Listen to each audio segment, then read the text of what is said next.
আসসালামু আলাইকুম রাহমাতুল্লাহি ওয়া বারাকাতুহু। সম্মানিত আমার মুসলমান ভাই বোনেরা, আজকে আমরা আরেকটি গুরুত্বপূর্ণ বিষয় নিয়ে আপনাদের মাঝে উপস্থিত হচ্ছি।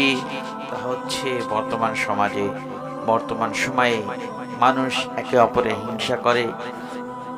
অন্যের ক্ষতি, অন্যের লাভ দেখলে, অন্যের উন্নতি দেখলে মানুষ তিক্ত হয়, হিংসা করে।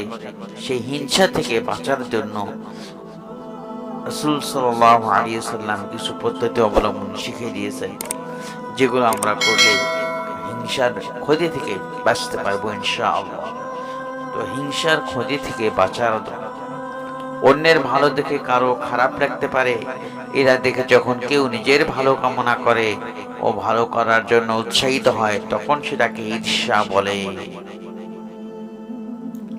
তো অন্যের সুখ ও শান্তি দেখে যখন কারো খারাপ লাগে এবং অন্যের ক্ষতি থেকে কারো ইচ্ছা হয়, তখন সেটাকে হিংসা বলে। অন্যের ক্ষতি থেকে আনন্দ পেলেও তা হিংসা বলে গণ্য করা হবে। আরবিতে একে হাসাদ বলা হয়। এই হিংসা সম্পর্কে কোরআন ও হাদিসে সতর্ক করা হয়েছে। হিংসা একটি ভয়াবহ আত্মিক রোগ। এই রোগ থাকলে কেউ পূর্ণাঙ্গ মানুষ হতে পারে না, উপরন্তু নিজেকেই জ্বলে পুড়ে ছাই হতে হয়। আল্লাহ তাআলা বলেন, বলে দাও তোমাদের আক্রোশই তোমরা মরো। সূরা আলে ইমরান 129 নম্বর আয়াতে বলা হয়েছে।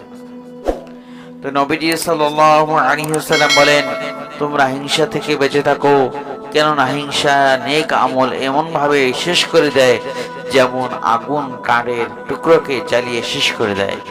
এটি আবু দাউদ 4903 উল্লেখিত হয়েছে।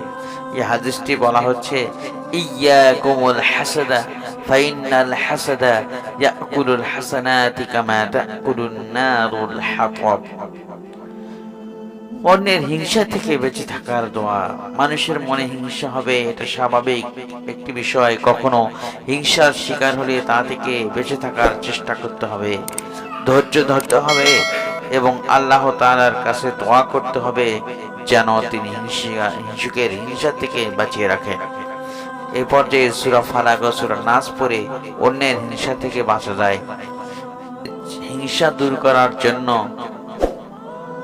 এখানে একটি দোয়া উল্লেখিত হয়েছে। দোয়াটি হচ্ছে, রব্বানা ইগফির লানা ওয়া লিইখওয়ানিনা আল্লাযীনা সাবাকুনা বিল ঈমান ওয়া লা তাজআল ফি কুলুবিনা গিল্লাল লিল্লাযীনা আমানু রব্বানা ইন্নাকা রাউফুর রহিম।